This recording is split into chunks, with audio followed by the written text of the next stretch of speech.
반드시 성공한 대통령이 되어 임무를 다한 다음 다시 찾아뵙겠습니다.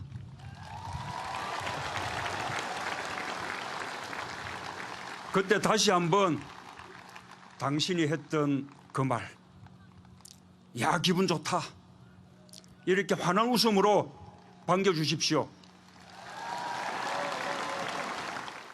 문재인 대통령의 추도사까지 보셨습니다. 올해 노무현 전 대통령의 추도식이 주목을 받은 이유는 당연히 문재인 대통령이 대통령의 신분으로 참석을 했기 때문일 겁니다. 네, 그렇습니다. 사실 조기 대선이 아니었다면 지금은 선거 기간이고 경선 치르는 과정이었을 거예요. 그러니까 이 과정 속에서 사실 성공한 대통령을, 그러니까 당선된 대통령으로서 찾아가진 못했을 테죠. 어쨌든 지금 아까 본 영상 중에 하나, 문재인 후보, 당시 후보에서 경선 연설에서 내가 대통령이 돼서 찾아가겠다라는 말을 실현한 그런 날이 됐습니다. 그래서 그 어느 때보다 사실 이제 2013년도부터 사실은 이 추도식에 인파가 그렇게 많이 몰리지는 않았어요. 그러니까 뭐 그러니까 대선 패배에 대한 후유증도 좀 있고 실망감 이런 것 때문에. 그런데 지금 다시 5년이 지나서 오늘 굉장히 많은 인파가 모였습니다. 그러니까 추도식이어서 상당히 엄중하게 진행이 되기도 했습니다만 행사장 입장할 때 대통령 내외나 권양숙 여사나 모두 웃으면서 들어왔었거든요.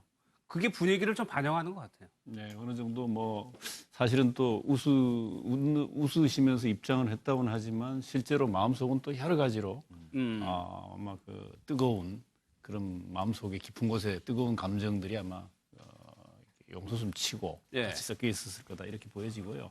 8주기가 벌써 됐습니다. 특히 이제 고 노무현 전 대통령이 불행하게 서거를 하셔서 이것은 뭐 그분 한 분의 그 불행이 아니라 나라 전체의 불행으로 이렇게 비춰져서 많은 국민들이 서글퍼하고 안타까워했던 것이고 또 그분이 실천하고자 했던 많은 과제들이 여전히 미완의 형태로 남아서 오늘날까지 여전히 우리 사회의 숙제로 남아 있어서 이 문제를 풀기 위해서 문재인 대통령이 아마 그 선거 과정에서도 늘 그런 노무현 대통령의 정신과 가치 이런 부분들을 문재인 대통령 정부의 국정 철학에 반영하고자 하는 그런 것들을 여실히 많이 이렇게 아마 주장하고 의지를 피력한 바가 있었죠. 그래서 이제 당선이 되셔서 추도식을 참석하셨기 때문에 아마 그 누구보다도 남다른 감회 그런 부분들을 갖고 아마 오늘 추도식에 임하셨을 것 같습니다. 실제 도정환 의원이 시를 낭송할 때 문재인 대통령이 또 눈물을 훔치는 모습이 또 카메라에 포착되기도 했었습니다. 네, 그렇습니다. 아무래도 오늘은 추도식이니까 엄숙한 분위기죠. 그러나 이제 오늘의 추도식은 이전의 추도식과는 분명히 다르죠. 이제는 문재인 대통령이 돼서 노무현 전 대통령을 맞은 겁니다. 정말로 노무현 전 대통령이 야 기분 좋다 이렇게 말할 수 있는 거예요. 평소에도 이런 말 좀 좋아했습니다. 노무현 전 대통령이 분위기가 좋은 자리에 서 있으면은 야 오늘 기분 좋다 한잔 합시다 뭐 이런 얘기를 많이 한 거거든요. 아마 그 대목을 문재인 대통령이 다시 지금 반추하고 있는데 다행인 것은 권양숙 여사도 앞서 나올 때 얼굴이 밝았어요. 그랬죠. 문재인 대통령도 말할 것도 없고 뭐 이것들을 볼 때는 저는 이 대목이 생각이 납니다. 지난 3월 31일 날 그때 문재인 대통령이 선거운동할 때 했던 얘기 추도식에 가서 이런 말 하고 싶다. 가서 말씀드리고 싶다 하면서 이제 편히쉬십시오. 못다 이런 꿈 제가 다 하겠다. 라고 하는 이 말이 어쩌면은 문재인 정부, 문재인 대통령의 초심이 아니겠느냐라고 하는 생각이 들어서 오늘은 그 약속을 지키러 가는 날이거든요. 상당히 나름대로 웃을 수 있는 추도식이지만 그런 하루가 아니었나 이런 생각이 지금 추도식이 완전히 끝난 건 아니고요. 이 시각 지금 현재 모습을 보고 계시는데 헌화가 진행 중입니다. 권양숙 여사가 바로 처음으로 하게 되고 이제 문재인 대통령 내외가 헌화를 할 것 같고요. 끝나고 나면은 시민들의 헌화까지 계속 이어집니다. 그러니까 추도사를 보면은 글쎄요, 손 변호사님, 문재인 대통령이 후보가 되고 대통령이 되고 나서 임무를 수행하는 어떤 각오 같은 거를 밝힌 것 같아요. 오늘 그 추도식에 참석한 것은 아마도 본인이 이제 선거 전에 했던 국민적인 약속을 지키려는 의지가 강렬했을 거고요. 아마 개인적인 사심으로는 앞으로 추도식도 계속 참석하고 싶은 마음이 크실 겁니다. 그럼에도 불구하고 국민적인 어떤 통합의 가치나 이런 것들을 우선시해서 국정에 전념하겠다. 다음 현직 대통령으로서의 추도식에 오는 것은 오늘이 마지막이다. 그만큼 사실 국정 운영에 전념하고 국민적인 통합이라는 기대에 부응하겠다라는 여러 가지 그 결심을 밝힌 것이라고 생각이 되고요. 예. 그리고 사실은 오늘 많은 사람들이 추도식의 의미를 가지는 것이 이 노무현 대통령이 보여줬던 노무현의 가치, 예를 들면 뭐 특권 없는 세상, 반칙 없는 세상, 공정한 사회, 서민적인 대통령 이런 여러 가지 가치들을 미처 실현하지 못한 것들이 있었다면 내가 노무현의 친구로서 가족으로서 반드시 그것을 실현하겠다. 그런 어떻게 보면 완수하지 못한 목표에 대한 결심을 강하게 부여를 하셨고 그 부분에 이제 많은 분들이 박수를 쳤고요. 예. 저는 오늘 추도식에서 유심히 본 것은 사실 권영숙 여사와 노건우 씨의 표정입니다. 예, 예. 사실 저는 오늘 그 문재인 대통령의 여러 가지 모습을 보면서 노건우 씨가 굉장히 위안을 받는 듯한 느낌, 그 안심을 하는 듯한 느낌, 희망을 갖는 듯한 표정을 읽음으로 인해서 예. 사실 노무현 대통령을 좋아하는 많은 국민들과 또 노무현의 가족들 이런 사람들이 우리가 슬픔에 젖어 있었다고 과거에 생각했다면 이제는 그 슬픔을 딛고 일어서서 뭔가 더 좋은 가치로 긍정적인 미래 가치로 환원을 해야 된다. 이런 가치들을 지금 공유하고 있는 현장이 아닌가라는 생각이 들고 예. 우리가 그만 슬퍼하자. 이제 문재인을 도와서 문재인의 가치를 실현해주자. 이런 좀 역동적인 미래 가치를 오늘 공유한 것 같아서 국민의 한 사람으로서 또 국가적인 입장에서는 좋다. 저런 에너지는 굉장히 긍정적이다라는 생각이 듭니다. 예. 김경수 의원도 뭐 큰 숙제를 하나 덜은 느낌이다라고 표현을 했는데 글쎄요. 노무현 전 대통령하고 문재인 대통령 뗄래야 뗄 수 없는 관계였거든요. 그렇죠. 운명이라는 책에서 그 이야기를 많이 이제 이야기를 했죠. 예. 친구로서 또 동지로서 또 같은 어떤 동업자로서 변호사로서 이런 이 여정을 같이 했다가 길이 한 번에 달라지지 않았습니까? 그 표현을 이렇게 했죠. 노 대통령은 갔지만 그러나 자신한테 어떤 숙제를 예. 떠넘기고 갔다라는 그런 표현으로서 자신이 그 숙제, 노무현 대통령이 못한 일을 해야만 하는 그런 운명이다라는 예. 표현으로서 자신과 노 대통령의 어떤 운명이 달라진 그런 표현을 했는데 아마 만감이 오늘 교차할 겁니다. 여러 가지로. 근데 예. 일단 이제 비판의 어떤 목소리도 없는 건 아니에요. 대통령으로서 사실 며칠 되지 않았는데 어떤 다른 대통령과의 그 기일과의 어떤 형평성도 있고 예. 굳이 또 그런 지지자들의 어떤 그런 생각에 쫓아서 굳이 이 봉하마을만 갔어야 됐느냐 이런 비판도 충분히 있습니다. 그것 때문에 아마도 더불어민주당에서도 이것이 이제 한풀이 뭐 이렇게 예. 비춰지는 것은 경계를 하는 모습인 것 같아요. 그래서 그런가요? 현직 대통령으로 참석하는 건 마지막이다라고 분명하게 얘기를 했거든요. 그런 거를 조금 의심했을까요? 그 사실은 그런 점도 고려가 됐을 것이고요. 예. 그 현직 대통령으로는 마지막 참석이라고 말씀하신 것의 가장 큰 의미는 그러니까 본인의 이 오늘 추도사 속에 연설문 속에도 들어있지만 그러니까 우리 모든 국민의 대통령이 되겠다라고 하는 예. 거죠. 국민 통합의 관점. 그랬죠. 그 사실 역대 대통령 어떤 대통령보다가도 직선제 이후 선출된 대통령 중에서 가장 전국적으로 고른 균형 있는 득표를 했다. 예. 심지어 TK 지역도 21.7%, 21.8%를 얻을 정도면 과거 어느 대통령보다 많이 얻었습니다. 그래서 그런 면에서 봐도 국민 모두의 대통령이 돼야 된다라고 하는 그 시대적 요구에 대해서 예. 본인이 거기에 화답을 하는. 다만 이 오늘 추도식에 참석하신 것은 유세 과정에서도 대통령 후보로서도 약속한 바가 있고 예. 또 충분히 저는 우리 국민들이 이 오늘 대통령의 추도식 참석은 충분히 이해를 해 주실 것이다라고 이렇게 우리 모두 특별히 여기에 대해서 이의를 제기하지는 않을 거라고 보여집니다. 야당도 그렇고 예. 아마 다 충분히 이해해 주실 거라고 보고 앞으로는 정말 그야말로 오늘 약속하신 대로 모든 국민의 대통령으로서의 모습을 예. 잘 보여주시고 그 국회와 야당과도 끊임없이 협치를 하는 모습으로 국민들에게 통합 대통령으로서의 안정감과 그 희망을 좀 보여주실 필요가 있다. 예. 이런 생각을 해보게 됩니다. 예. 한 말씀만 좀 더 드리면 사실 오늘 하신 말씀 중에 이 대목이 좀 귀에 들어옵니다. 이제 당신을 온전히 국민께 돌려드립니다. 그냥 수사로서가 아니라 사실은 저게 의미가 저는 있다고 봐요. 뭐냐면 문재인 대통령이 언제나 가슴속에 노무현 대통령의 유서를 품고 다녔다라는 그랬다고 이야기가 있습니다. 언젠가는 또 이 유서를 그렇게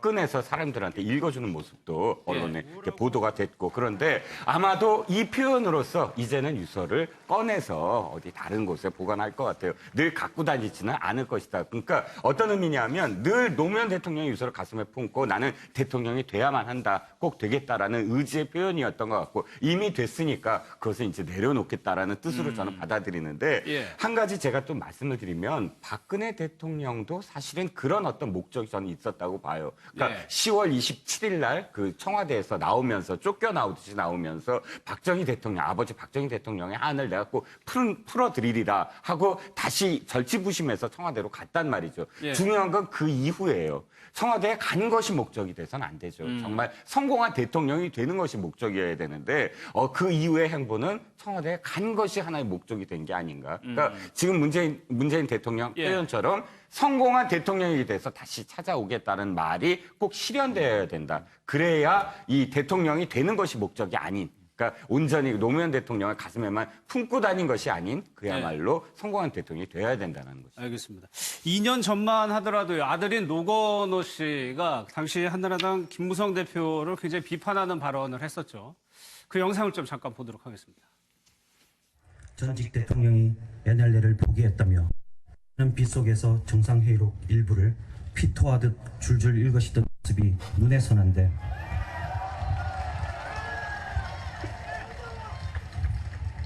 어려운 발걸음을 해주셨습니다. 권력으로 전직 대통령을 죽음으로 몰아넣고 그로도 모자라 선거에 이기려고 국가기밀문서를 뜯어서 읊어대고 국정원을 동원해 댓글 달아 중국몰이 해대다가 아무 말 없이 언론에 흘리고 불쑥 나타나시니 진정 대인배의 풍모를 뵙는 것 같습니다.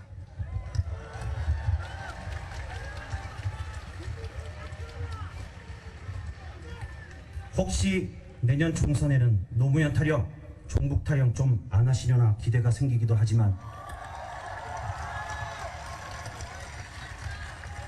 뭐가 뭐를 끊겠나 싶기도 하고 본인도 그간의 사건들에 대해 처벌받은 일도 없고 반성한 일도 없으시니 그저 헛꿈이 아닌가 싶습니다. 글쎄, 박상훈 박사님, 저런 모습, 저런 이미지가 있었거든요. 이거를 문재인 대통령이 해결을 해야 될 것 같다는 생각도 듭니다. 그렇습니다. 예. 사실 노무현 대통령에 대해서 많은 분들은 NLL 이 포기 발언은 사실 대통령으로서 치명적인 약점을 만들어버린 겁니다. 예. 이제 그동안에 그 이후에 수사를 해가지고 근거 없는 걸로 확인이 되긴 했습니다만 지금도 많은 국민들이 믿고 있어요. 뭐 NLL 포기한 것처럼 이렇게 또 이걸 가지고 사실 박근혜 대통령도 선거에서 큰 도움을 받지 않았습니까? 예. 방금 노건호 씨도 저 얘기를 작심 발언한 겁니다. 지금 저 자리에서 바로 옆에 문재인 대통령이고 이제 김무성 전 대표가 있었는데 그때도 김무성 전 대표가 물어봤어요. 저 사실 알고 있었느냐고. 예. 문재인 대통령도 그 당시에 몰랐다고 합니다. 그랬죠. 그러니까 직접 써가지고 작심 발언한 거예요.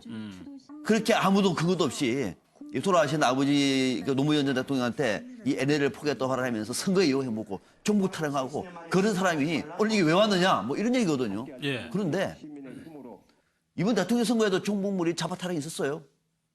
이번 대통령 선거에도 저거 아마 앞으로 또 있을 거래요. 노건호 씨의 주장대로 저런 주장이 통하지 않는 세상이 돼야 될 텐데 예. 그걸 통하지 않는 세상을 문재인 대통령, 문재인 정부가 만들어낼 수 있을까 참 쉽지는 않겠습니다만은 저때 생각하니까 그때도 종북 타령이 있었고 지금도 있었고 앞으로 당분간 또 있을 것 같다라고 하는 생각 언제 이것이 창선될까라고 하는 걱정도 함께 듭니다. 저는 우리 박성근 박사님의 걱정보다는 좀 덜 걱정을 하게 되는데 예.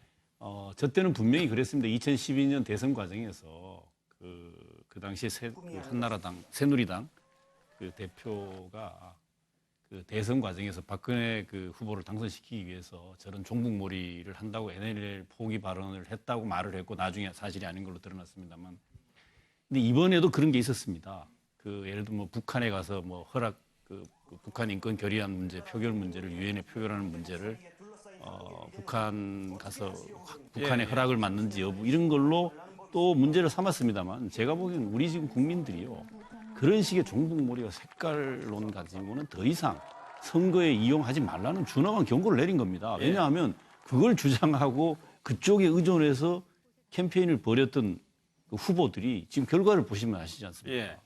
그러니까 국민들의 힘으로 그건 저는 극복돼 나가고 있다고 생각합니다. 이제는 제가 보기에는 서서히 앞으로 먹히지 않을 거라고 하는 걸 예. 이번 대선에서 확인했기 때문에 앞으로 제가 보기에는 뭐 아마 그 색깔론 종북머리 가지고는 선거판에서는 통하지 않는다. 예. 아마 지보다는 이재경 교수가 더좀 낙천적인 것 같아요. 저는요, 홍준표 전 후보가 대통령 찍고 난 다음에 미국 갈 때 페북에 올린 글이 여전히 마음에 남습니다. 문재인 정부를 친북 좌파 친북 정권이라고 그랬어요. 예. 좌파 친북 정권이 탄생했다 그랬습니다. 그래서 24%밖에 못 얻고 그렇게 해서 그런 이유가 24%나 얻은 거예요. 그래요. 그렇게 해서 이제 이것이 끝나지 않았다는 싸움. 저는 부정적이고 긍정적인 거 한번 봅시다. 좋게 해석을 하시죠. 알겠습니다. 그런데 이제 국민 통합이 쉽지가 않습니다. 문재인 대통령이 4대강에 대해서 재감사를 지시를 했었는데 이명박 전 대통령과의 구원이라고 할까요? 과거의 영상을 한번 좀 보겠습니다.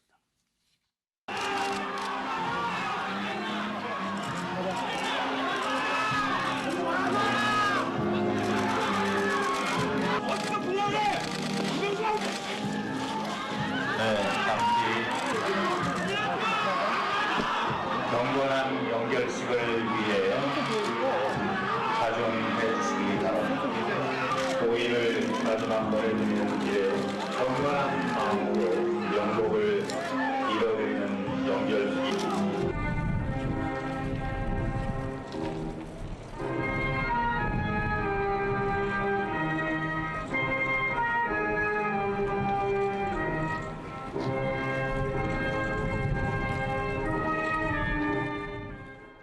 글쎄요, 손정혜 변호사님 어떻게 봐야 될까요? 노무현 전 대통령과 이명박 전 대통령과의 관계예요. 사실은 저 당시에 저렇게 이제 어떻게 보면 그 고개 숙여 인사하는 모습에 많은 사람들이 사실은 대인배다운 풍모를 지녔다라고 그랬죠. 사실은 칭찬하는 경우도 있었고 실제 지나고 나서 이제 본인이 인터뷰를 한 내용이 있습니다. 백원 의원이 그렇게 항의하고 예. 여러 가지 이명박 대통령의 분양에 대해서 문제를 제기했을 때 속으로는 잘했다.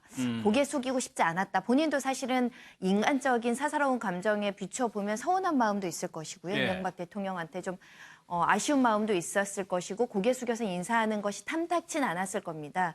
근데 그 당시 문재인 대통령이 장례 집행위원장이거든요. 예. 내 어떤 지위를 봤을 때는 그래도 분양을 온 대통령이기 때문에 내가 그 상황에 대해서 사과를 하고 인사하고 조금 더 품어주는 모습을 보이는 게 필요하다라고 아마 순간적으로 판단한 것 같고요. 많은 사람들이 저 모습을 보고 그 절제된 어떤 문재인 대통령의 어떤 그 태도 그런 예. 부분을 높게 샀는데 아마도 우리가 그때 TV 토론 과정에서 봤을 때 문재인 대통령이 가장 크게 화내는 것이 이보세요라고 하는 겁니다. 예. 슬프고 분노하고 억울하고 이런 감정이야 사실은 누구나 가지고 있고 그 과정에서 뒤에서 국민들도 많이 사실 이명박 대통령이 왔을 때 뭐라고 시끄럽게 소리 지르기도 했었지만 본인은 그것을 절제하고 내가 이런 포지션보다는 내가 뭔가 조금 더 공적인 지위에서 중립적인 지위에서 이것들을 관할하는 것이 필요하다라는 모습을 보였기 때문에 많은 사람들이 배포 있는 모습이다 이렇게 좀 칭찬했던 것은 아닐까 싶습니다.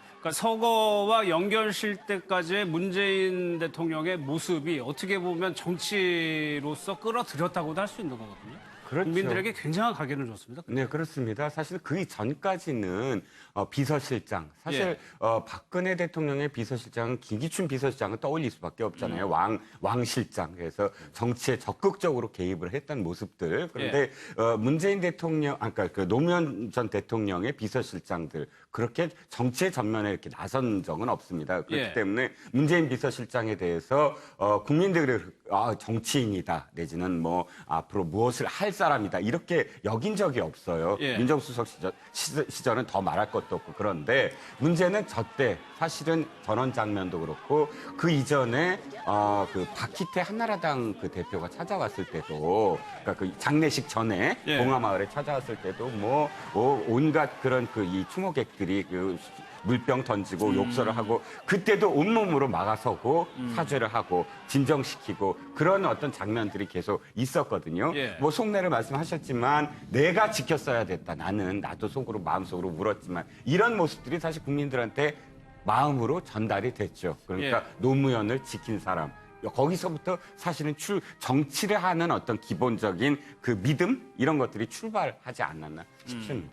오늘은 계속 이제 전직 대통령 얘기를 할 수밖에 없는데 박근혜 전 대통령 첫 재판 잠시 뒤에 저희가 살펴볼 겁니다. 이명박 전 대통령에 대한 4대강 조사를 문재인 대통령이 지시했고 친구 관계였고 그럼 이재경 교수님, 문재인 대통령이 이명박 전 대통령 MB 정권을 보는 생각은 어떻다고 봐야 됩니까? 여러 가지가 있지만 그 아마 저서를 예. 통해서 확인할 수 있는 말 중에는 그 이명박 정부가 들어서서 바로 직전 정부인 그 노무현 참여정부에 대해서 가혹할 만큼 혹독하게 예. 좀 이렇게 보복을 했다라고 하는 그런 정치 보복이요? 예, 지울 수가 없다라고 하는 걸 책을 통해서 이렇게 밝히고 있지 않습니까? 근데 사실 그때 상황을 짧게 한번 되짚어 보면 말입니다. 그 이명박 정부는 들어서자 그 노무현 대통령은 퇴임하고 나서 봉하마을에 내려갔습니다. 그리고 새롭게 더 열심히 일하겠다고 그 봉하마을 일대에 새로운 뭐 오리농법으로 쌀을 재배하고 굉장히 서민 밀짚 모자와 자전거가 인상 깊게 우리가 기억나듯이 굉장히 많은 사람들이 거기에 찾아가기도 하고 그 국민들로부터 퇴임 후에 오히려 인기가 더 올라가는 그런 양상이었습니다. 예. 그 8년 전을 우리가 반추해 보면. 그러나 그 이명박 정부는 막 등장했는데 얼마 되지 않아서 광우병 쇠고기 파동 같은 게 일어나고 그 국민적으로 기대가 많이 무너져가고 있는 상황이었습니다. 심지어 청와대에 있던 이명박 그 당시 대통령이 잠을 제대로 못 잤다는 얘기도 일화처럼 떠돌기도 할 정도였는데 이런 거 속에서 노무현 대통령의 뇌물 그 박연차 그 수사를 게이트 수사를 하면서 노무현 대통령이 640만 불을 받았다 뭐 이런 식의 막 끊임없이 흘러나가고 수사를 하게 되고 이런 과정을 참여정부에 참여했던 문재인 지금 대통령 그 당시 마지막 비서실장이었던 그 대통령과 많은 참여정부 사람들의 입장에서 보면 예. 이 부분이 굉장히 큰 정치 보복으로서 아마 충분히 받아들이고 이해됐던 그런 정도의 상황이었다라고 하는 점을 우리가 좀 반추해 볼 필요가 있다. 그렇게 본다면 실제로 지금 뭐 그 지금 여당입니다만 여당 민주당의 박영선 의원과 몇몇 의원들은 BBK 사건 때문에 심지어 그 제가 방송에서 드릴 수 있는 말씀입니다만 그 남편분이 변호사였는데 김현장 변호사였는데 다음 날 바로 이명박 대통령이 당선되자마자 다음 날 바로 남편분이 김현장 변호사 사무실에 출근을 못하게 하는 예, 그런 예. 상황을 겪었다는 걸 예. 박영선 의원이 직접 얘기한 것도 기억이 납니다. 그럴 정도로 그 전에 참여정부와 그 열린우리당의 여당 그 당시 여당에 대해서 이명박 정부가 들어서서 얼마나 가혹하게 했는지에 대한 예. 그런 예들은 수도 없이 많아서 그것을 굉장히 가슴 아프게 아마 정치 보복으로 받아들였던 거로 이렇게 그 당시 상황을 반추해 보면 우리가 알 수 있는 것 같습니다. 노무현 전 대통령을 대상으로 한 영화가 개봉이 됐죠. 여기서도 문재인 대통령이 출연을 한다고 하는데 거기서 어떤 얘기를 하는지 한번 좀 들어보고 이어가겠습니다.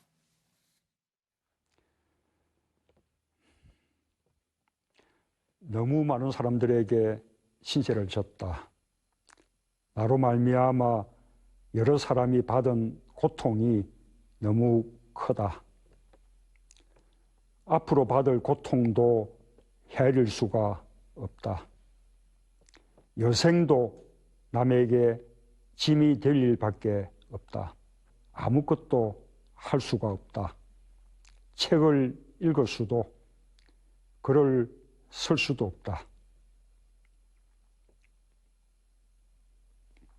너무 슬퍼하지 마라. 삶과 죽음이 모두 자연의 한 조각 아니겠는가? 미안해하지 마라. 누구도 원망하지 마라. 운명이다. 화장해라. 그리고 집 가까운 곳에 아주 문재인 대통령이 과연 정치 보복의 사슬을 끊어낼 것이냐 어떻게 보세요? 저는 지금 문재인 대통령이 하는 4대강 사업이라든지 또는 적폐 문제를 정치 보복이라는 개념으로 포장하고 싶지 않아요. 왜냐하면 이거는 예. 문재인 정부의 공과에 대해서 다음 정부도 평가를 해야 됩니다. 예. 이 정부가 제대로 할 수 있는 시스템이라고 그러면 상관이 없어. 지금 우리는 제대로 못하고 있잖아요. 지난번에 4대강만 문제만 하더라도 감사원은 3번이나 감사를 했습니다. 예. 할 때마다 달라요, 내용이. 아직도 우리 국민들은 의구심을 갖고 있는 겁니다. 제대로 한 것인가, 많은 것인가. 검찰 수사도 마찬가지고. 그래서 이제 정권이 교체가 됐기 때문에 그 중에서도 가장 정말 말도 안 된다고 얘기했던 이 4대강 문제는 다시 한번 정책 감사를 해보겠다는 겁니다. 예. 물론 그 결과에, 그 과정 속에서 중요한 문제가 생기면 당연히 그거는 사법처리를 하는 것이 맞는 거겠죠. 이거를 저는 당연한 수순이지 이거를 정치 보복이라는 이름으로 상관이 저는 없다. 묻고 싶지는 않다 생각이 예. 들고요. 방금 지금 문재인 대통령도 그 얘기를 했습니다만은 노무현 전 대통령 같은 경우에는 정말 글이 굉장히 많습니다. 글을. 예. 그래서 줄을 쳐가면서 이 줄이는 이런 스타일이거든요. 그런데 이 뉴스를 보면은 너무 간결하잖아요. 아마 이 간결한 것을 보고 문재인 대통령은 아는 거예요. 아, 이분이 바로 마음을 결심하고 쓴 것이 아니라 오랫동안 머릿속에 정리를 했구나. 예. 정리를 했기 때문에 이게 간결한 문장이 나온 것이구나. 그때까지 그러면은 우리 참모들은 뭘 했나라고 하는 자책감을 갖고 있는 거예요. 그 대목을 영화에 그대로 언급을 하고 있는 겁니다. 알겠습니다. 이제는 박근혜 전 대통령 얘기로 좀 넘어가겠습니다. 오늘 첫 재판이 열리면서 53일 만에 그 모습을 공개했는데 재판 상황 좀 살펴보도록 하겠습니다. 노태영 기자 좀 전해 주시죠. 네, 그렇습니다. 오전 10시부터 시작된 재판은 3시간 만인 오후 1시쯤 모두 끝났습니다. 첫 재판인 만큼 공소사실과 혐의에 대한 의견을 밝히고 마무리됐습니다. 박근혜 전 대통령은 영장실질심사 때와 비슷한 남색 정장 차림에 다소 수척해진 모습이었습니다. 특유의 올린 머리는 오늘도 유지됐는데요. 구치소에서 구입한 집게핀을 이용한 것으로 알려졌습니다. 함께 재판에 넘겨진 40년지기 최순실 씨와는 피고인석에 나란히 앉았지만 3시간 내내 서로 얼굴 한번 쳐다보지 않고 정면만 응시했습니다. 박 전 대통령 측은 혐의를 전면 부인했습니다. 최순실 씨와 공모하지도 않았고 뇌물수수의 동기도 없다고 주장했는데요. 박 전 대통령도 변호인 입장과 같다며 직접 짤막하게 모든 혐의를 부인했습니다. 최순실 씨는 박 전 대통령을 재판정에 서게 한 자신이 죄인이라며 울먹이며 박 전 대통령을 두둔했습니다. 뇌물 혐의 역시 검찰이 모두 엮은 것이라며 검찰을 비난하기도 했습니다. 법원은 이번 재판을 특검이 기소한 최순실 씨의 뇌물 혐의 재판과 합쳐 심리를 진행할 것이라고 결정 내렸습니다. 모레 한 번 더 재판을 열고 다음 주부터는 주 4차례 재판을 진행할 예정입니다. 지금까지 서울중앙지방법원에서 MBN 뉴스 노태한입니다.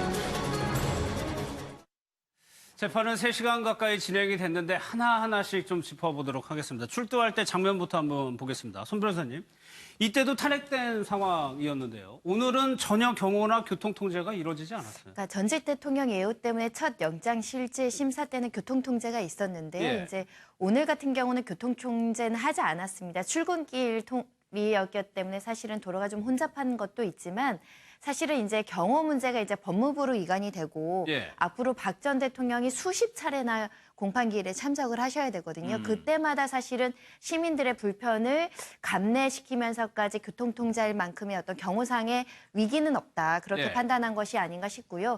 그럼에도 불구하고 교통통제는 안 했지만 전직 대통령 예우는 또 기본적인 건 갖추어졌다고 보입니다. 왜냐하면 일단은 보통 일반적인 그 피고인들은 여러 명이 우르르 같이 버스를 타거든요. 그렇죠. 오늘은 혼자 단독으로 여러 명의 교도관들의 여러 가지 그 배려를 받으면서 법정에 출석을 했었고, 그래서 전직 대통령이 예우는 그 정도까지 예우를 갖춘 걸로 보입니다. 예. 한 9시 10분에 법원에 도착을 했는데 재판은 10시부터였단 말이에요? 그 안에서 이제 예. 대기하고 이동하는 시간이나 또 호명하는 순서를 또 기다리는 시간이 있거든요. 그래서 미리 본래 다른 사건들도 좀 미리 도착을 합니다. 예.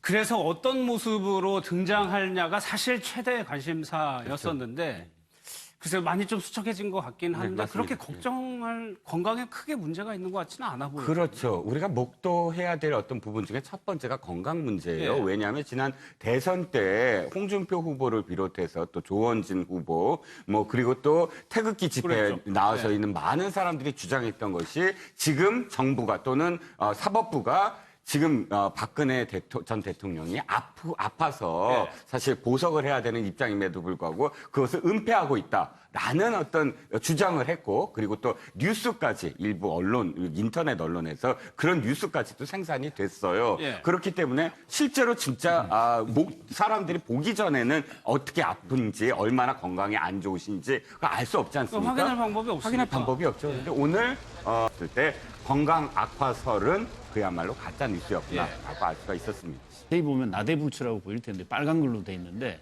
저 나대불추가 그런 의미라고 하네요. 나라고 하는 것은 이게 공범을 표현하는 것이고 대는 대기업 같은 데서 뇌물 받았다라고 하는 거, 그다음에 불은 블랙리스트와 관련이 있다는 거, 그다음에 츠는 뭐 동계 스포츠센터 이런 것을 줄여서 나대불추라고 빨간 글로 표현을 해놓고 그 밑에는 서울군은 서울구치소, 그 밑에는 수임번호 503. 협의의 약자를 예, 그렇게 거예요? 표시했다고 지금 나오는 것 같아요. 저 부분이. 예. 그래서 나대불추라고 돼 있답니다. 그 동그란 그 메뉴에. 특이한데 딴 데도 저렇게 합니까? 아 이거는 이게 훈장이 별로 물어봐야 되겠네. 그거는 뭐 중요한 게 아니고. 그래가지고 최순실 씨를 궁금합니다. 만났어요. 최순실 씨를 만나서 최순실 씨는 얼굴 표정에 약간의 동요가 있었거든요. 네, 그렇습니다. 박 전 대통령은 전혀 흔들림이 없었어요. 네, 그렇습니다. 자, 박근혜 전 대통령이 원래 피고인 1위니까 먼저 입장을 했죠. 그럼 최순실 씨는 안 보이잖아요. 자기가 이제 어디에 앉아야 되는지 이제 그 설명을 듣고 앉았습니다. 그 다음부터 그 다음에 이제 최순실 씨가 들어오죠. 최순실 씨는 어차피 지금 자신의 동선에 따라서 박근혜 대통령을 향할 수밖에, 측면으로라도 향할 수밖에 없는 상황이에요. 그런데 자세히 보니까 들어가자마자 사실은 목례를 합니다. 고개를 한 번 숙이고 눈빛을 보면 눈빛이 동요가 있었어요. 한 번 흔들립니다. 그게 실제로 보려고 했다 다시 돌아오는 느낌? 또 그다음부터는 그냥 밑을 향하는 느낌. 그런데 한 번도 그런 적이 없거든요. 지금 최순실 씨가 공판정에 들어오는 장면은 꽤 많이 우리가 목도할 수 있었는데 아예 카메라를 피하려고 고개를 숙이거나 아니면 그래도 비교적 당당하게 그냥 들어갔는데, 자, 그다음에 박근혜 전 대통령의 표정이에요. 자, 딱 두 번의 어떤 느낌이 뭐냐면, 하나는 재판정을 향한 어떤 얼굴. 그 이외에는 모두 다 정면만 응시했어요. 한 번도 자신의 왼편에 있는 최순실 씨를 의식하거나 또는 눈길을 돌리거나 고개를 돌리지 않았다. 그러니까 아까 뭐 박성병 박사님 말씀처럼 굉장히 자신의 어떤 그런 태도로서도 나와 최순실 씨와의 관계 뭐 이런 부분들을 웅변하지 않았나, 뭐 이런 해석이 가능하죠. 아니, 선 변호사님, 실제로 이게 신문이 시작되면 주소 같은 거, 직업 같은 거를 얘기해야 되는데 최순실 씨는 그때부터 흐느꼈단 말이에요. 그러니까 주소를 얘기할 때 좀 흐느끼면서 그 대답을 했다는 걸로 봐서는 본인이 이제 아마 심적으로 각오는 하고 나왔을 겁니다. 오늘이 드디어 박 전 대통령과 같이 재판을 받는 날이구나 하면서 이제 긴장해서는 들어왔을 텐데 막상 박 전 대통령이 옆자리에 있는 모습을 보니까 이제 솟구쳐 올랐겠죠. 죄책감도 들었을 거고 불편함도 들었을 거고 앞날을 어떻게 해야 될지 또 난감한 측면도 있을 거고, 실제로 최순실 씨가 내 죄는 박 전 대통령을 이 자리에 있게 한 죄다. 그런 취지로 얘기를 했다는 거죠. 그래서 아마도 박 전 대통령에 대한 조금이라도 송구함, 미안함, 죄책감이 있어서 그것들을 이제 울먹이면서 표현한 거 아닌가라는 생각도 들고요. 또 본인이 이제 아직도 그 박근혜 대통령을 존경한다고 얘기를 하더라고요. 그래서 존경하는 대통령과 같이 형사 재판에 있는 이제 소회를 그렇게 눈물로 표현한 것 같습니다. 글쎄요. 내가 잘못한 거는 대통령을 이 자리에 있게 한 것이다. 이게 무슨 말일까요? 그러니까 그 말인지 흔한 말로 말인지 막걸리인지 구별이 안 되는 거죠. 그러면서도 자기 그 범죄 사실은 전부 다 부인하지 않습니까? 그럼 그게 이상한 거죠. 자기가 박 잘못한 게 대통령이 없는데. 잘못한 게 없는데 그럼 왜 여기 와 있는 거예요? 그러니까 말도 안 되는 얘기를 지금 하는 거고요. 저는 그 박근혜 전 대통령이 그 최순실 씨한테 눈길도 안 주고 꼿꼿하게 있다고 하는 것은 역으로 생각하면 오히려 그건 엄청나게 의식을 하고 있다는 거예요. 자연스럽지 못한 거죠, 사실은. 최순실에 대해서 사실 속으로는 굉장히 많이 의식하고 있는 게 반대로. 역으로 드러났다. 이렇게 심리적으로 보면 그렇게 분석도 가능하고요. 최순실 씨의 눈물은 정말 제가 볼 때는 가짜 뉴스와 버금가는 가짜 눈물 같은 생각밖에 안 드는 거죠. 본인이 뭐 잘못한 게 하나도 없는데 어떻게 온 나라를 이렇게 뒤집어 놓고 오늘날 저렇게 전 대통령과 같이 법정에 서 있겠습니까? 그러니까 최소한 이쯤 되면은 뭔가 좀 잘못했다라고 하는 그런 최소한의 그 기본적인 자세나 그 반성의 그런 거는 보여줘야 되는 겁니다. 아직까지도 일말의 반성이 안 보인다는 거죠. 그리고 끝끝내 싹 다 부인하고 있고요. 그래서 그러면 자기가 하나도 잘못한 게 없는데 어떻게 우리가 그럼 온 나라가 들썩여서 저기 법정에 세워놨다는 말입니까? 말도 안 되는 얘기지 않습니까? 아마 박근혜 전 대통령을 의식해서 한 발언 같아요. 본인이 진짜 뭐 그 자리에 것이 아니라 있으니까. 그 옆에 있으니까 대통령 들으시라고, 그리고 많은 사람들 앞에서 최소한의 어떤 그 충성심 같은 것을 보이려고 하는 의도된 발언이었고, 아마 최순실 씨는 아마 저 차례에서 그런 생각했을 겁니다. 지금 이 재판을 받지만은 이 다 끝나고 난 다음에는 어차피 같이 또 가야 할 또 운명처라고 생각할 것 같아요. 계속 재판 받아야죠. 재판 다 끝나고 나서도 그 박근혜 전 대통령이 이제 다른 사저로 이제 집으로 자택으로 간다고 하더라도 최순실 씨도 밖에 나가면은 그걸 완전히 끝날까요? 형을 다 살고 나와서도 그렇지 않을 거라 봐요. 뭐 그런 측면에서 보면은 오늘 같은 경우에는 첫 자리에서 아주 나름대로 남는 말 한마디를 한 거죠. 쟤는 박근혜 전 대통령을 이 자리에 한 죄밖에 없다. 예. 그건 내 탓이다. 그러나 나머지 나의 개인적인 죄는 박근혜 전 대통령 아무런 죄가 없다라고 하는 사실을 운변하는 뭐 그런 말이 아닌가 싶어요. 오늘 재판에서 있었던 말은 저희가 뒤에서 자세하게 한번 살펴볼 테고 손 변호사님 글쎄 머리 스타일이 워낙 좀 논란이 돼서 오늘 뭐 머리를 좀 풀어 헤칠 거란 예상이 많았는데 일단 올렸단 말이에요. 저는 단정하게 하고 나오실 거라고 예상을 했는데 예상대로 단정하게 나오셨습니다. 예. 그 구치소 내에서 파는 머리핀이나 이런 것들을 이용해서 아마 이렇게 손수 아마 정리를 하신 걸로 보이는데 집게핀이나 이런 걸 이용해서 사실상 올림머리를 했고요. 사실 올림머리 얘기는 그만했으면 좋겠다는 생각도 드는 게 세월호의 또 아픔과도 연결되어 있기 때문에 예. 어찌됐든 본인의 어떤 스타일을 고수하는 측면이 있고 또 대중 앞에 나오고 오늘 또 이렇게 방송으로 나간다는 얘기를 들었을 거기 때문에 아마 나오기 전에 내가 어떤 모습으로 나가야 될지에 대해서 사실 신경을 쓰셨을 걸로 생각이 되고요. 그래서 올림머리도 했던 것으로 보이고 그래서 그런지 사실은 구치소의 수감 전과 후가 저는 사실 크게 차이 나 보이지는 않았습니다. 예. 좀 살이 빠지신 사복이었고요. 느낌, 예. 뭐 그 느낌 이에는 평소에 단정한 모습을 유지하고 있다라고 생각이 되고요. 아마 구치소 내에서도 좀 본인이 평소 스타일을 그대로 유지하는 걸로 보입니다. 예. 재판정 밖의 모습도 좀 잠깐 살펴보겠습니다. 박근영 이사장이 방청을 하려 왔다가 못 들어간 일이 있었는데 그 인터뷰를 좀 한번 보겠습니다. 한 말씀만 해주시죠. 박근영님 화이팅! 화이팅! 네. 대표님!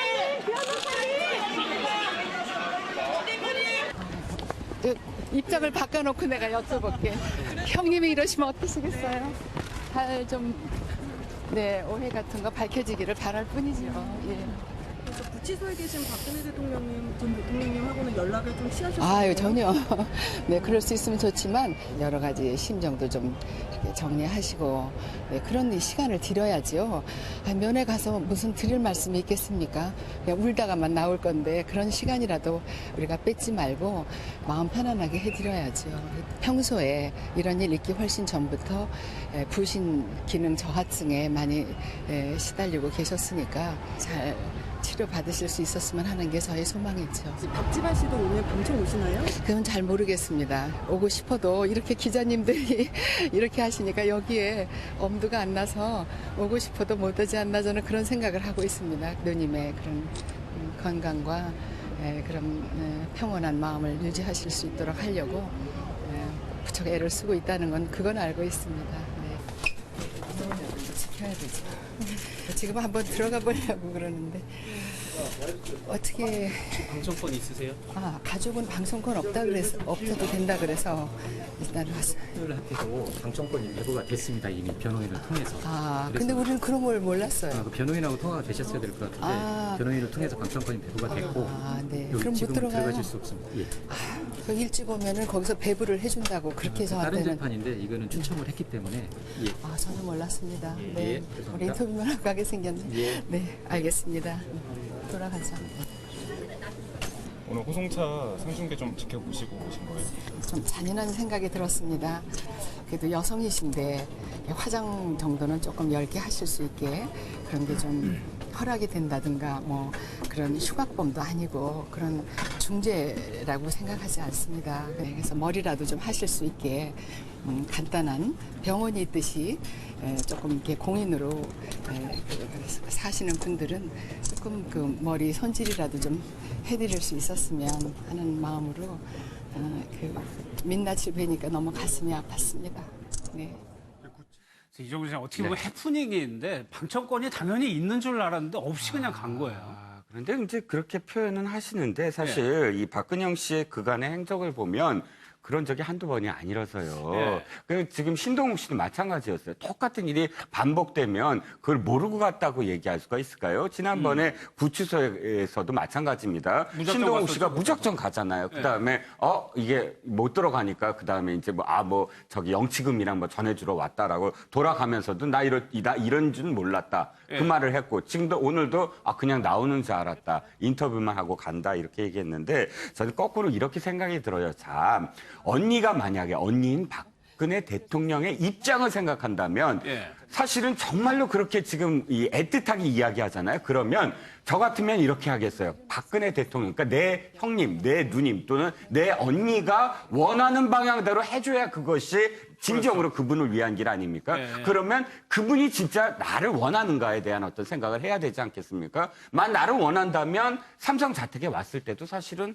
불렀을 테고 또 구치소에 갔을 때도 그렇게 매몰차게 접견에 대해서 아예 할 수 없게끔 만들어 놓지도 않았을 테고 네. 또 그 이전부터 마찬가지입니다. 청와대에서도 사실 혼자 고립돼 있을 때 찾아가시잖아요. 그때 박근영 씨 찾아갑니다, 청와대. 근데 그렇죠. 내 뭐 편지 하나만 두고 가려고 왔다. 그러고 또 되돌아오잖아요. 네. 그 모든 것들이 그러면 만나주지 않으려고 하는데도 왜 그렇게 찾아가느냐라는 생각을 할 수밖에 없잖아요. 그러니까 진짜 진심으로 이번 표현대로 누님, 형님을 원한다면 예. 그 누님, 형님이 원하시는 대로 조용히 있는 것이 사실은 도와주는 건데 예. 언제나 나타나서 인터뷰를 하고 인터뷰에서 꼭 도움이 안 되는 발언 예. 그 머리라도 꼭 해드렸으면 이 표현이 진짜 박근혜 대통령을 도와주는 표현일까요? 예. 그게 아니죠. 그러니까 저는 사실은 진심이라고 여겨지지 않는 인터뷰였습니다. 그러니까 박사님 선생 어떻게 보면 그냥 박지만 회장처럼 뒤에서 가만히 안 보이는 곳에서 응원을 하는 게 차라리 낫겠다는 생각이 들어요.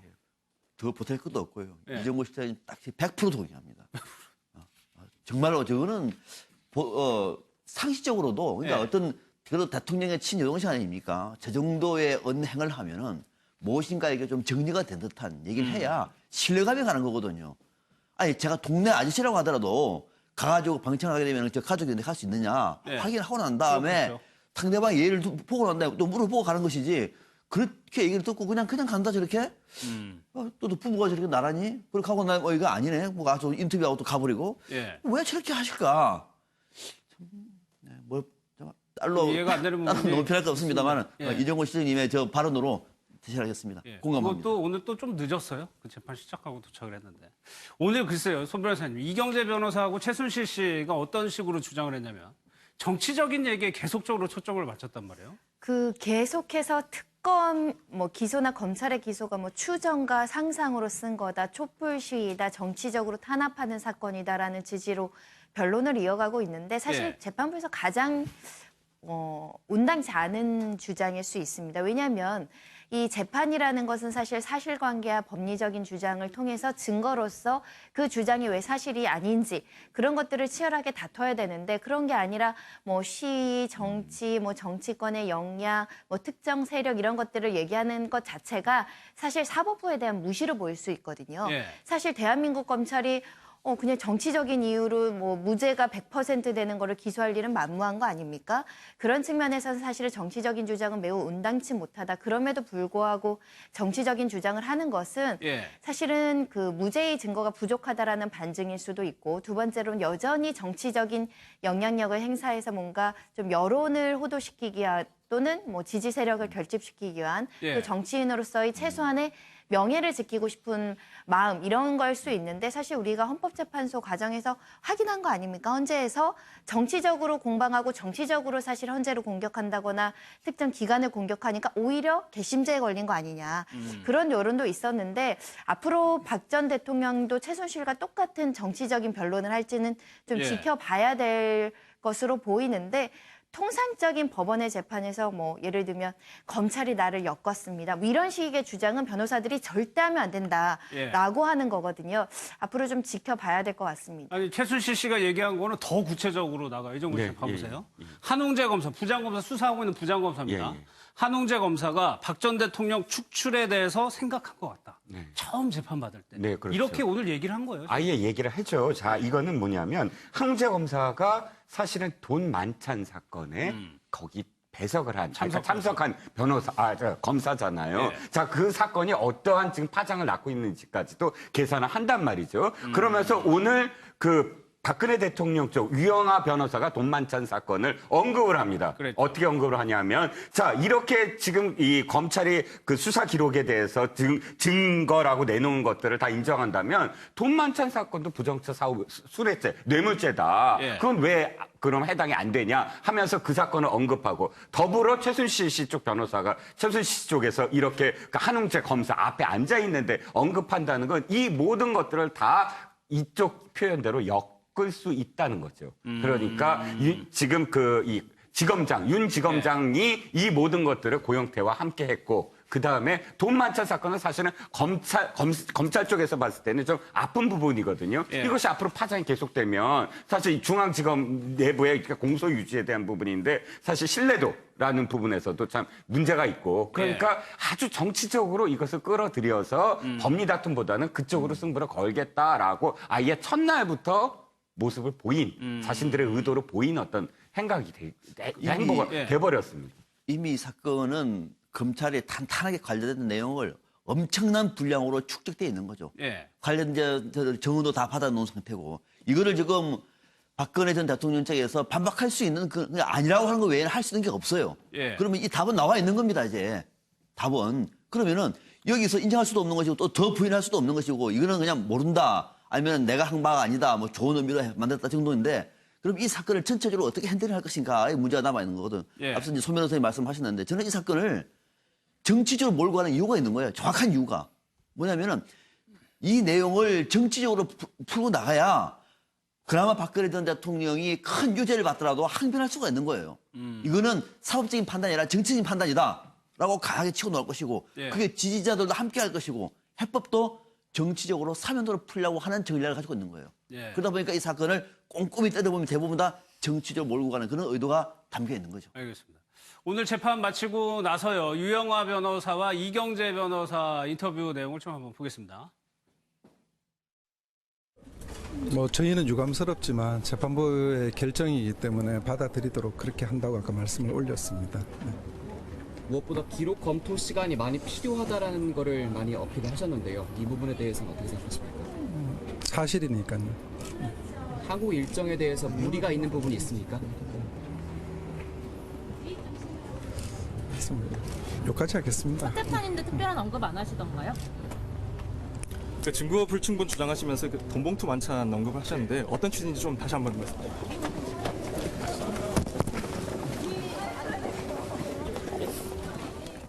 김해 봉화마을에서는 노무현 전 대통령 추모식이 열리고, 오늘은 이 서울 중앙지방법원에서 바로 직전 대통령에 대한 재판이 열린다는 것이 정말 우리 현대사에는 비극입니다. 저는 그렇게 생각하고요.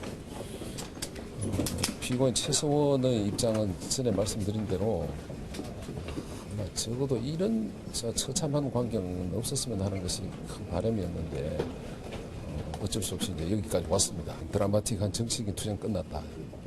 이제 남아있는 것은 법정에서 가려야 되는데, 법정에서는 법과 정의, 양심, 이성에 따라서 법정에서 판결해 주기 바란다. 이렇게 그냥 간곡하게 부탁을 했습니다. 손정희 변호사님, 그 돈봉투 만찬 사건에 사실 지금 부장검사 2명이 감찰 대상이거든요. 그 부분이 재판에 영향을 안 미칠까요?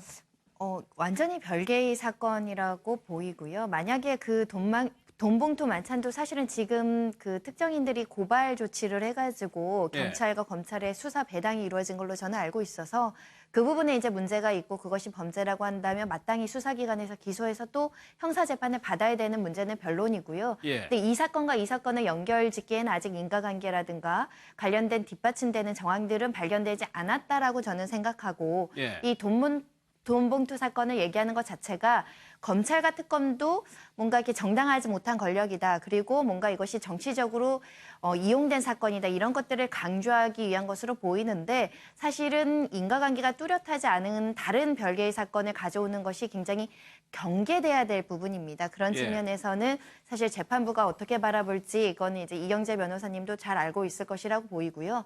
지금 사실 가장 중요한 거는 그 두 변호인들과 검찰과 재판부에서 지금 조금 의견이 부딪힐 논의가 있었던 거는 병합을 할 것이냐. 첫 번째 병합하기로 결정을 했죠. 두 번째는 재판부는 심리해야 될 게 굉장히 많기 때문에 주 4회를 진행한다고 했는데 그러면 우리는 변론에 필요한 준비들을 할 방어권이 좀 부족하다라고 해서 주 2회, 3회를 해달라. 지금 이 부분 가지고 다투는 거거든요.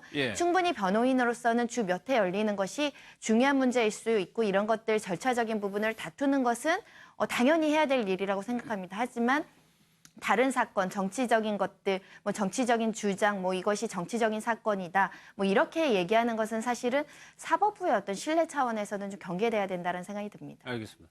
박 전 대통령 측이 오늘 어떻게 주장을 했는지 보면은 기존 주장하고 거의 똑같아요. 공모하지 않았고 뇌물 받지 않았다는 18가지 혐의를 다 부인했습니다. 일단은. 그렇죠. 예. 그건 뭐 우리가 예상했던 거고요. 뭐 누누이 반복해서 말했지만은 부인할 수밖에 없고 부인해왔고 또 조금이라도 인정하면은 거기서부터 무너진다고 생각하고 있기 때문에 이 재판을 처음부터 끝까지 일관되게 정치 재판으로 몰아가려고 했고 뭐 아까 그 이경재 변호사는 그렇게 지금부터는 법정에서 뭐 법리를 가지고 대응해야 된다 이렇게 얘기를 했지만 지금까지 해온 걸로 보면 일관되게 부인하고 있습니다. 단 하나도 인정하고 있는 게 없고요.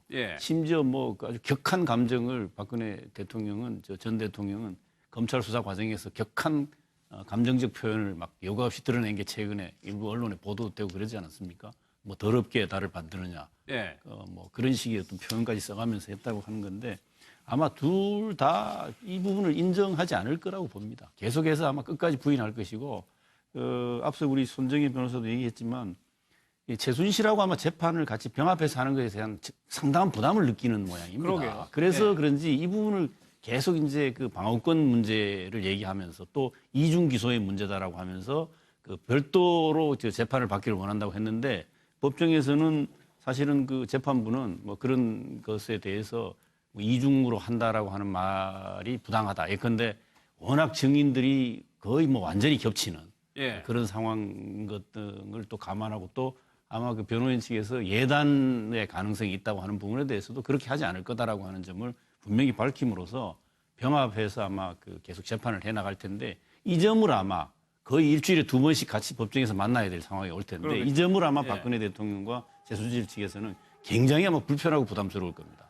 언제까지 오늘과 같은 모습으로 꼿꼿하게 서로를 외면하면서 재판을 정에 임해서 재판을 받아갈 건지 또 그 과정에서 실제로 떨어져서 서로에 대해서 갖고 있는 그런 이제 응원하는 심정하고 막상 현장에서 구체적으로 검찰이 질문을 하고 여기에 답변을 하고 또 대답해야 되는 이런 증인이 또 같이 나와서 증인 신문하는 과정 속에서 범죄 사실에 대해서 확인하는 이런 절차를 밟을 때 두 사람 관계가 계속해서 저런 모습으로 유지될지도 우리가 앞으로 한번 지켜볼 대목이라고 보입니다.